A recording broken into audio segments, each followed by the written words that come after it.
जय हिंद दोस्तों, मैं निधिबेन चौहान। आज हम करेंगे क्लास 11th का एक्सरसाइज 2.2 का question number 4। Figure shows a relationship between the sets P and Q.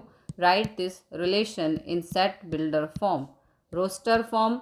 Right its domain and range. Question number 4 में हमें फिगर दिया है, इसमें पी सेट है और क्यू सेट है। जो भी पी और क्यू सेट का रिलेशन है उस रिलेशन को हमें सेट बिल्डर फॉर्म में लिखना है, उसके बाद रोस्टर फॉर्म में लिखना है। तो सेट बिल्डर फॉर्म में लिखने के लिए यहाँ पर लिखेंगे relation of set P to Q. जो भी हमारा पी से क्यू का रिलेशन है वो इस तरह से होगा। यहाँ पे ऑर्डर्ड पेयर हमारे एक्स वाई आ जाएंगे। सिंपल सी बात है, एक्स पहले आया है यानी कि तो वो पी सेट के एलिमेंट होंगे, और बाद में क्यू आया है तो वो बाद में यहाँ पर y आया है तो वो q सेट के एलिमेंट होंगे।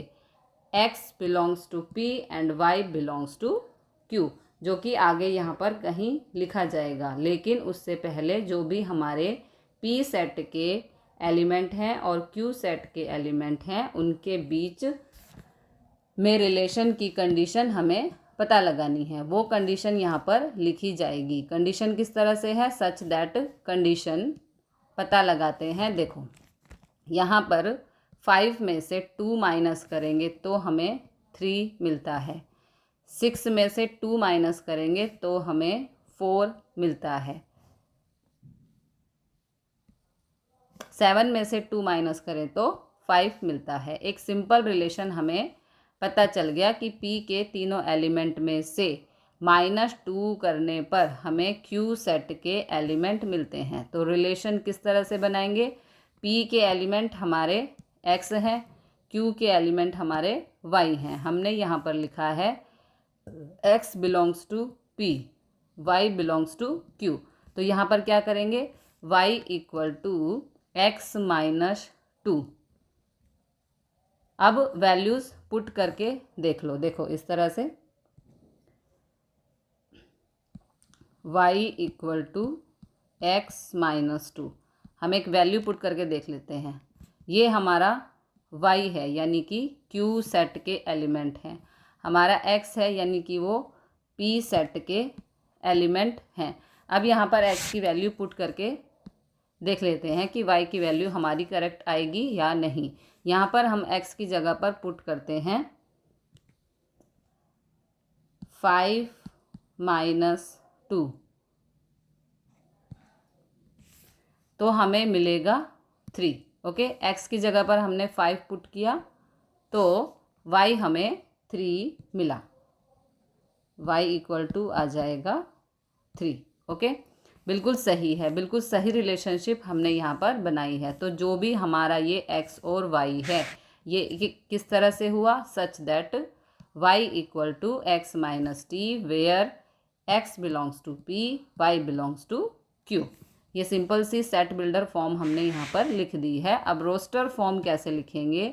अगर हमें इस तरह से एरो डायग्राम दिया है तो रोस्टर फॉर्म लिखना बहुत आसान होता है। यहाँ पर लिखेंगे relation of set P to Q. 5 का रिलेशन उससे है तो यही हमारा ऑर्डर्ड पेयर बन जाएगा। नेक्स्ट में 6 का रिलेशन 4 से है, 5 का रिलेशन 3 से है, 6 का रिलेशन 4 से है। इससे नेक्स्ट ऑर्डर्ड पेयर में 6 4 आ जाएगा। इसके बाद 7 का रिलेशन 5 से है। ओके, 5 का रिलेशन 3 से, 6 का रिलेशन 4 से एंड 7 का रिलेशन 5 से, यानी कि नेक्स्ट ऑर्डर्ड पेयर में 7 5 आएगा। हमें ये जो फिगर दिया गया है उसमें जो भी रिलेशन है उसको सेट बिल्डर फॉर्म में लिखना था, रोस्टर फॉर्म में लिखना था। दोनों पार्ट हमने कर लिए। ओके, ये सेट बिल्डर फॉर्म और ये रोस्टर फॉर्म। अब आगे दिया है कि जो भी हमारा ये रिलेशन होगा पी सेट और क्यू सेट के साथ, उसके डोमेन और रेंज भी हमें लिखनी है। सो यहाँ पर लिखते हैं डोमेन। डोमेन में जो भी हमारा रिलेशन है उसके फर्स्ट एलिमेंट यहाँ पर आएंगे, यानी कि 5 6 7। ओके, ये हो गया हमारा डोमेन। इसी तरह से रेंज में रिलेशन के जो ऑर्डर्ड पेयर हैं उसके सेकंड एलिमेंट यानी कि 3, 4 एंड 5 ये हमारे रेंज में आएंगे। ठीक है, ये रफ वर्क है, इसे यहाँ से चलो नहीं डिलीट करती हूँ, आप इसमें देख लेना ये वैल्यूज़ पुट करके। ओह डिलीट ही हो गया, चलो होने दो कोई बात नहीं। अब 3, 4, 5 है तो ये हो गई रेंज। अब करेंगे question number 5। Let A equal to 1, 2, 3, 4, 6. Let R be the relation on A defined by AB such that AB belongs to A. B is exactly divisible by A. Okay. Question number 5 में हमें ए set दिया है, इसके element यहाँ पर आप देख सकते हो 1, 2, 3, 4, 6 है और जो भी रिलेशन है ए सेट का ए सेट से हमें क्यों कर रहे हैं ए सेट का ए सेट से, क्योंकि आप देख सकते हो कि ये जो कंडीशन दी गई है, जो भी हमें ये रिलेशन सेट बिल्डर फॉर्म में दिया गया है, इसमें ऑर्डर्ड पेयर कैसे बनेंगे, ए बी, ये दोनों एलिमेंट किससे बिलोंग करते हैं, यहाँ पर देख लो, ये ए है, ये ए है और ये बी है, दोनों बिलोंग करते हैं ए सेट से। देखो दोनों बिलोंग किससे कर रहे हैं, ए सेट से, यानी कि ए से ए सेट का ही रिलेशन हमें लिखना है और उसके लिए कंडीशन होगी ऑर्डर्ड पेयर जो भी बनेंगे उनके लिए b is exactly divisible by a, यानी कि इस ऑर्डर्ड पेयर का जो भी सेकंड एलिमेंट है वो एग्जैक्टली डिवाइड होना चाहिए ए वाले एलिमेंट से, ए की वैल्यू से। इस तरह से हमें सॉरी पेयर्ड बनाने हैं। तो क्वेश्चन 5 में हमें 3 चीज़ें फाइंड करनी है। सबसे पहले जो भी सेट बिल्डर फॉर्म में ये रिलेशन दिया गया है इसको हमें रोस्टर फॉर्म में लिखना है। उसके बाद डोमेन और रेंज भी फाइंड करनी है रिलेशन की, और क्वेश्चन को देखकर हम बता सकते हैं कि जो भी डोमेन और रेंज हैं वो सेम आनी चाहिए। तो यहाँ पर आ जाएगा relation such that a to a, तो सबसे पहला ऑर्डर्ड पेयर बनेगा बी जो होगा हमारा, यानी कि सेकंड एलिमेंट वो ए से डिवाइड होना चाहिए। बी बिलोंग करता है ए सेट से, यानी कि ए सेट में जो भी एलिमेंट हैं उनको हम बी कह सकते हैं। तो जो हमारे बी हैं उनको यहाँ पर लिख लेते हैं 1, 2, 3, 4, 6। ओके, यही 5 एलिमेंट हैं, ये हमने बी की वैल्यूज़ लिखी है। अब हम क्या करेंगे, जो ए होगा हमारा ए सेट से ही बिलोंग करता है ना, ए सेट से ही बिलोंग करता है। ए हम 1 रखते हैं।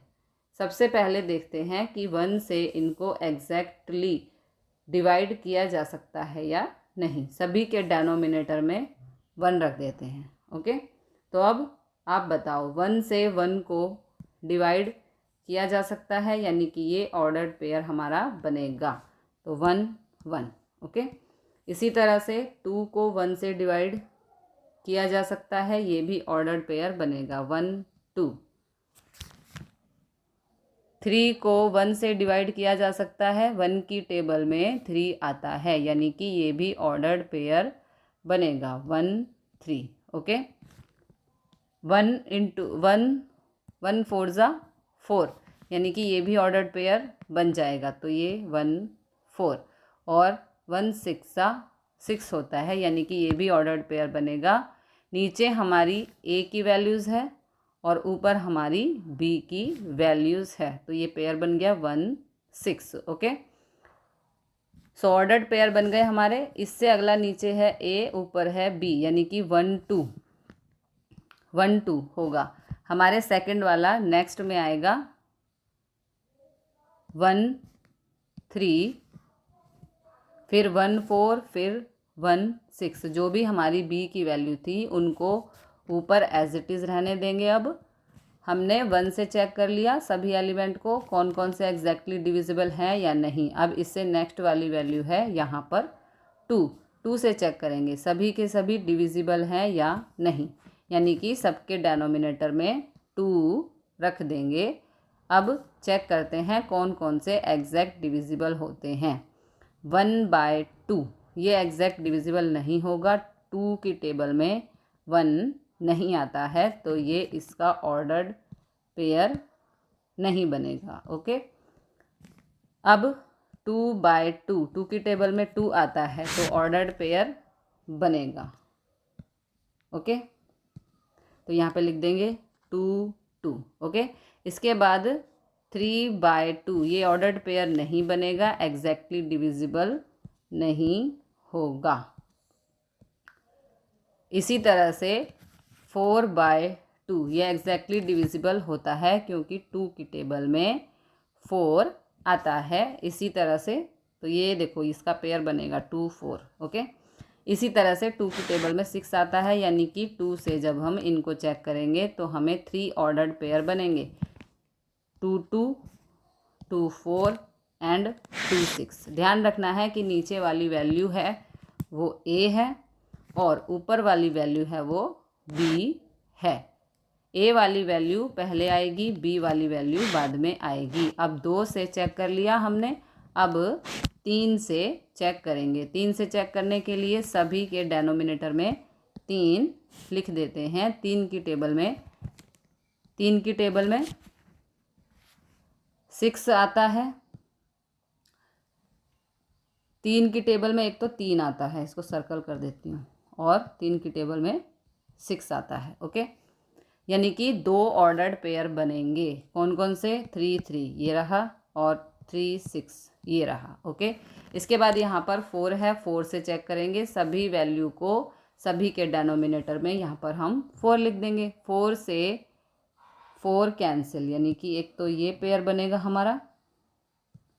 4 से 4 कैंसिल हो सकता है, यानी 4 की टेबल में इन ऊपर वाली वैल्यूज़ में से सिर्फ 4 ही आएगा, यानी कि सिर्फ ये वाला, यानी कि 4 4 ये ही हमारा एक ऑर्डर्ड पेयर बनेगा। इसके बाद सभी के डिनोमिनेटर में लास्ट वाली यानी कि 6 यहाँ पर हम लिख देंगे। ये भी लिख देते हैं, चेक कर लेते हैं। तो सिर्फ 6 की टेबल में ही 6 आता है।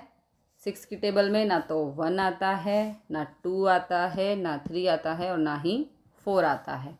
सिर्फ 6 ही आता है, यानी कि सिर्फ एक यही ऑर्डर्ड पेयर बनेगा जो ये रहा। ओके, फर्स्ट वाले पार्ट में हमें क्या करना था, जो भी हमें ये कंडीशन दी गई थी, ये हमें सेट बिल्डर फॉर्म में दिया गया है, इसको हमें रोस्टर फॉर्म में लिखना था। ये यहाँ पर हमने लिख दिया। रिलेशन सेट ए का ए से कंडीशन फुलफिल करनी है कि जो बी है वो एग्जैक्टली डिविजिबल होना चाहिए ए से।